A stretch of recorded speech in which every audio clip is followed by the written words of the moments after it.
Excellences, Monsieur le Premier ministre, Monsieur les ministres,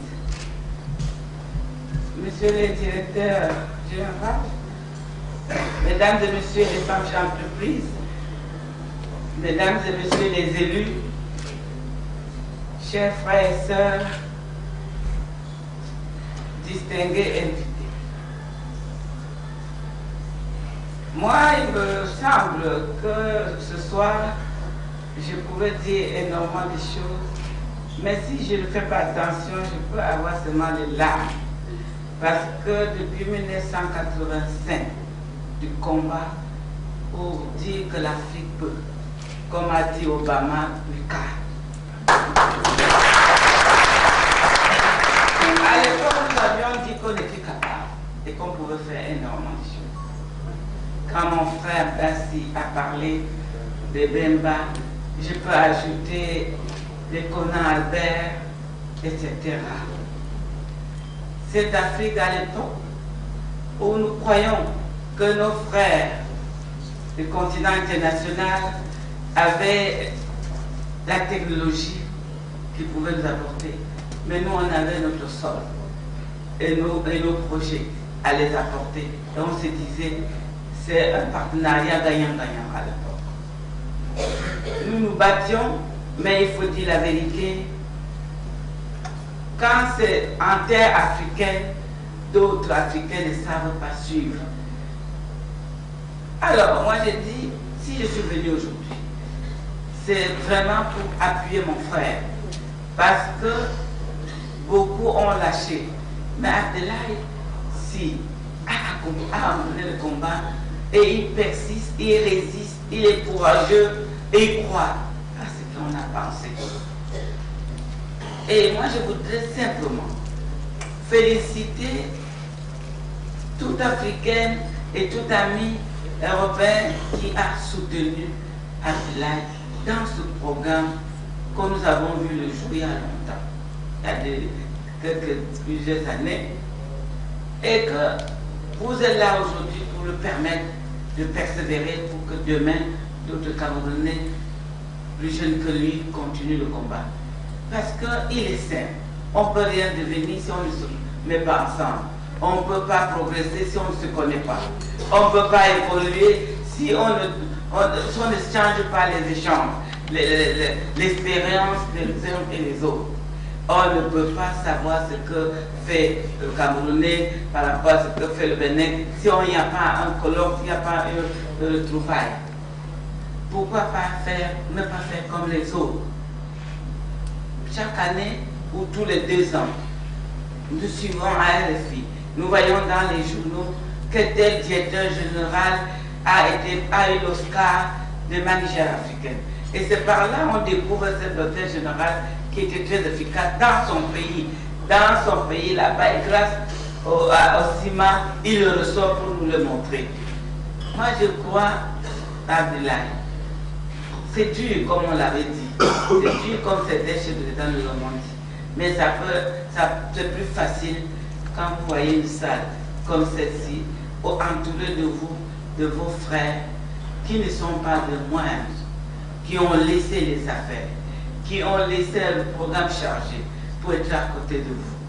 Et je prie le Seigneur Tout-Puissant de remplir vos poches, les billets d'avion achetés, l'argent de vos hôtels, que vos entreprises puissent persévérer et que ce que vous avez sorti pour venir ici soit rempli en milliers, en milliers, en milliers. Beaucoup disent, qu'est-ce que je fais avec le rôle de manager? Ce n'est pas des amusements. Il y a beaucoup que je dois connaître ici. Il y a beaucoup qui vont me connaître, il y a beaucoup qui vont connaître le directeur général des ports autonomes du Cameroun, de Douala. Avant de quitter ici, vous pouvez faire un bon business. Il peut vous inviter de visiter le port et il peut vous permettre de vous solutionner les appels d'offres au Cameroun. Le président de la Chambre de commerce de Bénin, pourquoi pas ne pas aller faire des affaires? C'est de ça qu'il s'agit. Se rencontrer, faire des affaires sud-sud. Si on ne vient pas, si on ne se retrouve pas, je suis président mondial des femmes chefs d'entreprise. pour rectifier ce qu'a dit mon père. Je suis à mon 3e mandat, première femme noire à diriger ce poste d'une association qui a plus de 65 ans aujourd'hui d'années. Je suis la première femme noire à être élue à ce poste. Et je pense que je suis arrivée à ce poste par la foi, la persévérance. Et parce que je voudrais relever un défi, que la femme noire avait aussi son 6e sens qui tourne normalement. Quand moi j'étais candidat, il y avait une Française qui était ancienne ministre, secrétaire d'État en commerce, Christine Chauvet. Il y avait une Anglaise, Arline, il y avait une Slovenienne, etc. Les gens disaient, mais qu'est-ce que l'Afrique va apporter? Avec qui poser la question l'Afrique? Le Cameroun même, c'est quel pays, c'est sur quel cas? Qu'est-ce qu'elle va nous apporter? Et moi, ça va amener des documents bien sophistiqués, avec les plans d'action et tout. Mais mon plan d'action était là et là. Et je leur ai dit, le sang que vous avez est rouge, et le mien est rouge. Le sang qui circule en vous est rouge comme le mien. C'est pas la peau là qui nous, c'est pas le noir et le rouge, mais le sang est rouge et en même temps, le sang du noir est rouge, le sang du blanc est rouge. Nous sommes des frères et sœurs, sauf que la peau là trompe un peu la vigilance. Il faut savoir que ça fait encore. Moi je suis une femme qui s'est créée toute seule. J'ai commencé par gérer le taxi, par le restaurant, après par faire l'import-export en faisant venir les produits en Belgique. Après, j'ai créé une société d'import-export pour faire venir à l'époque de l'huile et tout, des gîtes, de beurre, etc. Après, je faisais l'extension des graviers, des sables, etc., etc. Alors, tout ce que venait, je faisais. Donc, du coup, j'ai 15 sociétés pour gérer, ça commençait à me dépasser. Donc, moi, j'ai dit, maintenant, je crée un groupement de femmes d'affaires pour dire aux femmes, ne faites pas comme moi. Faites une société et deux, ça marche avant d'en créer l'autre. S'il n'y avait pas les aînés qui ont fait des erreurs comme nous, qui acceptent de dire aux jeunes qui viennent, ne faites pas comme nous. Nous avons tombé ici, on a gagné là, etc. Alors je me suis sacrifiée à exprimer mes erreurs aux femmes en leur disant, je peux vous dire ce que vous pouvez faire de mieux, mais je peux aussi vous dire ce que vous devez éviter. Parce que j'ai chuté plusieurs fois, je me suis relevé, parce que je suis fabriqué que de moi.